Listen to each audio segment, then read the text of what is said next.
the interests of the broad majority of working families. And this is what you don't have. You didn't have it under Mad Dog Bush, the younger, or the elder for that matter, and you don't have it under Barky Obama, the Wall Street puppet in the purest form we've ever seen it. So the goal, as we've said with Obama, he's caving on schedule. This is all weakness by design, cowardice, the stab in the back, the bait and switch, all designed to arrive at the terminus ad quem, right? The goal of all this is to institutionalize the Massachusetts model.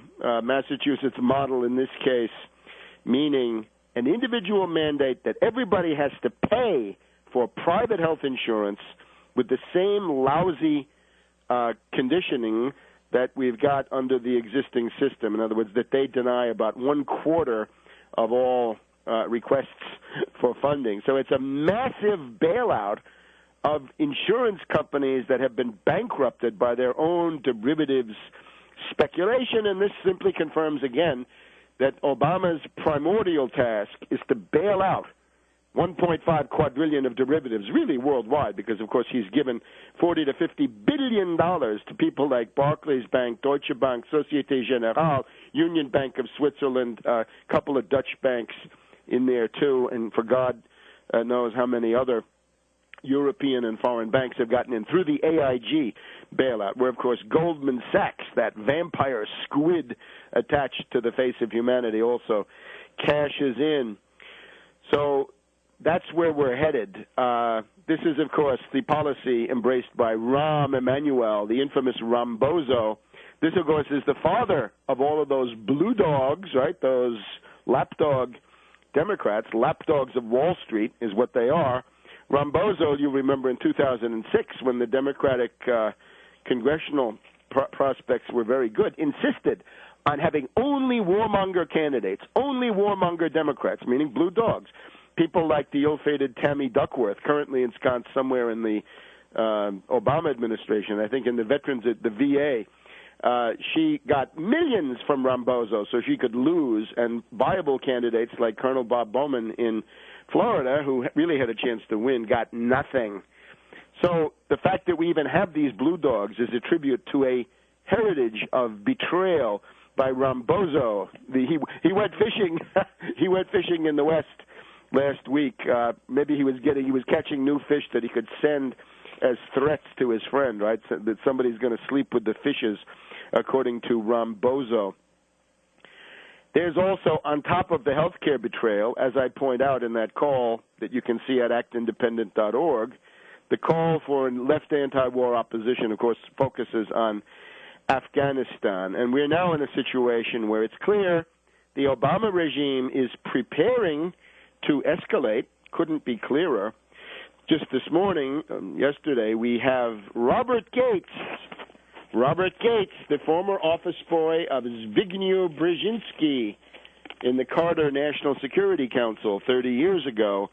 Robert Gates indicated Thursday that he is open to increasing the number of U.S. troops in Afghanistan, voicing a shift in his position as the administration ponders a military assessment expected to lead to a formal request for additional forces. The Army has just announced it will extend the tours of duty of 3,000 soldiers in Afghanistan. They will be staying an extra 2 weeks to 2 months to deal with the intensifying Taliban insurgency. Yeah. So now we're 8 years into the war. It's time for another surge. You're going to get all of the hated and discredited Mad Dog Bush rhetoric of militarism, aggression, and so forth. We're going to be told to stay the course, that we have to escalate, that we need a surge. This is all coming. It's also interesting. Obama's political interests in all of this seem to count very, very little. The Obama administration, as we know from various sources, had told McChrystal, the commander at the time, the war criminal torturer from Iraq, of course, they told him, shut up. Don't ask for troops in public. You talk to us privately. If you come out and ask for more troops, you will be in big trouble.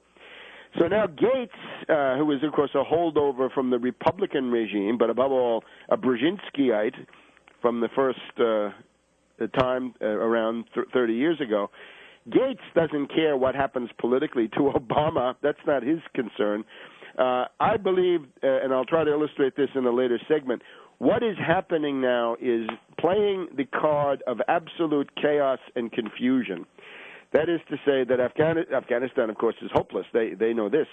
But I think what they're trying to do now is to have a withdrawal in a way that will maximize the breakup of Afghanistan with the hope that the bacillus of partition, secession, insurrection, civil war will spread into Iran and indeed into Pakistan, both of them prime targets. So Pashtunistan and Baluchistan in particular extend into both of those countries that we've just mentioned. If you have a greater Pashtunistan, greater Baluchistan, that's going to cut into both Pakistan and Iran, and that seems to be it, chaos and confusion. And, of course, if Obama goes down in flames, well, that's sort of part of the design, isn't it? It's clear you're not going to get Obama in a second term. It would take a miracle. So we're looking at a Jimmy Carter catastrophic presidency, just as I argued in Obama the Postmodern Coup some time back. So this is now what's happening internationally. The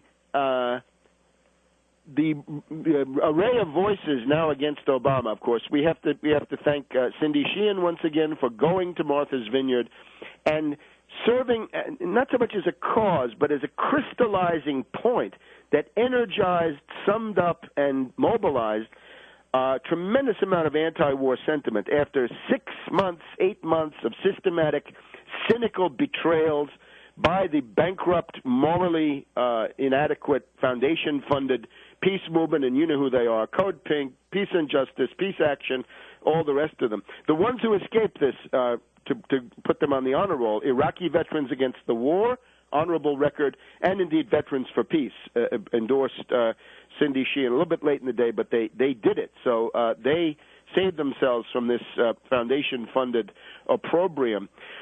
So Cindy Sheehan, of course, generating a tremendous amount of interest. She's on Russia Today not once but twice. You have to see the short account as well as the 11-minute sit-down interview. We'll look now in a second about the various voices being raised from across the ideological spectrum. Get out of Afghanistan. We'll be back.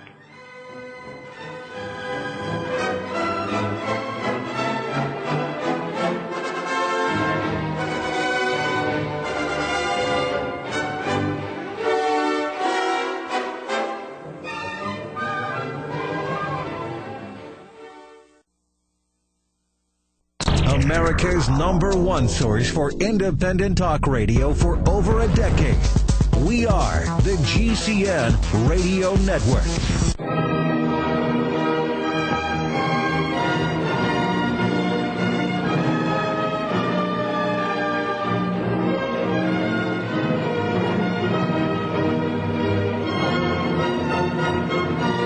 Welcome back to World Crisis Radio. Let's look at the Afghanistan flank of the Obama regime in big trouble.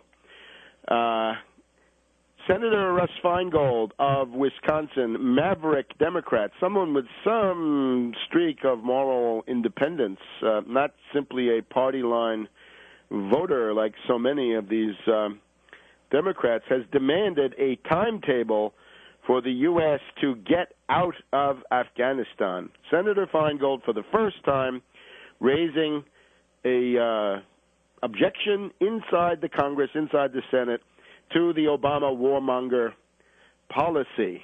And this could be very interesting. Obviously, if you're looking around for somebody to challenge Obama in the Democratic primaries, Feingold may be the one. This is somebody who bucked the party on a number of points over the last decade or so. And you remember he was rather hard on Clinton, which even though the specifics might not have been valid, it does show an independent streak. What we're going to need is somebody like Eugene McCarthy, Bobby Kennedy in 1968 challenging LBJ on the Vietnam War, or indeed Teddy Kennedy, who needs to be honored most of all for the best thing he ever did in his life, which was to challenge Carter. And indeed, if it had not been for the Chappaquiddick baggage, Teddy Kennedy might well have taken the nomination away from Carter. He might have won. He might have defeated the reactionary drooler Reagan. And, of course, Reagan was simply a front for Bush the Elder, who ran that administration and all of its filthy covert operations.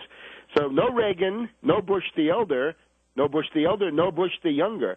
So a whole trail of tears under these reactionary monsters from the Republican Party can be traced back to the attempt of Carter to win a second term. That Carter heritage could have been cut short and the door closed in the face of the raving reactionary Reagan, the man who tripled the U.S. public debt in only 8 years with his tax cuts for the rich. This is now the guy you're supposed to, if you go to a Tea Party, you're supposed to give an oath of allegiance to Reagan for fiscal responsibility. This is a guy who revamped the tax system to shift the tax burden off the rich and onto the working poor through cutting the upper income tax rates